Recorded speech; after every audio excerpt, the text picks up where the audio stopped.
Congress committee தலைவர் திரு செல்வ பெருந்தகை நம்மோடு இணைப்பில் இருக்கிறார். அவரிடம் பேசலாம். வணக்கம் சார்.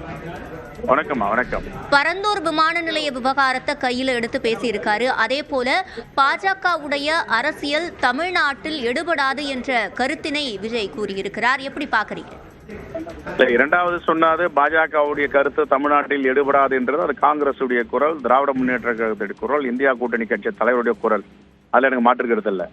பரந்தூர் விமான நிலையத்தில் விஜய் அவர்கள் சொல்லுவது என்னுடைய தொகுதி, எங்கள் மக்களை பற்றி தெரியும், நானும் மக்களோட தான் இருக்கிறேன், தொடர்ந்து கோரிக்கை வச்சுட்டு இருக்கேன். அந்த மக்கள் சம்மதித்தால் மட்டும் விமான நிலையம் வரணும், அந்த மக்கள் சம்மதிக்கவில்லை என்றால் விமான நிலையம் தேவையற்றது. வளர்ச்சி பாதையில் தமிழ்நாடு சென்று கொண்டிருந்தாலும் அந்த மக்களை நாம் சரி செய்ய வேண்டும்.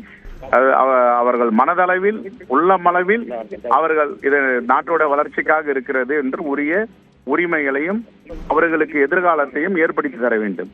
அந்த விஷயத்துல காங்கிரஸ் பேர் இயக்கம் தொடர்ந்து மக்களோட இருக்கு. அரசு ஜிஓ போட்டாலும் அரசு ஆணை வழங்கினாலும் இதுல எங்களுக்கு உடன்பாடு இல்லைன்றது தொடர்ந்து சொல்லிட்டு வரோம். ஆனா திருப்பெரும்புதூர் தொகுதியில அங்க இருக்கிற 6-7 கிராமங்கள் இதுல மிகப்பெரிய பாதிப்புக்கு உள்ளாகுது.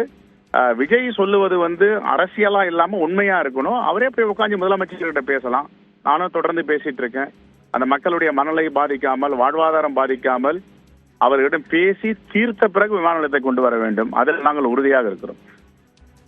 அதே போல பெரியார், அண்ணா மாதிரியான தலைவர்களை அவமதிப்பு செய்யறது மூலமா செய்யும் அரசியல் தமிழ்நாட்டில் எடுபடாது என்கிறதையும் குறிப்பிட்டிருக்கிறார். சரி, ஆனா கண்டிக்கவே இல்லையே அவரு. மதுரை முருகன் மாநாட்டில் பேரறிஞர் அண்ணாவையும் தந்தை பெரியாரையும் விமர்சனம் செய்து அவமானப்படுத்தி இருக்கிறது பாஜக கூட்டங்கள், இந்து முன்னணி அமைப்புகள்.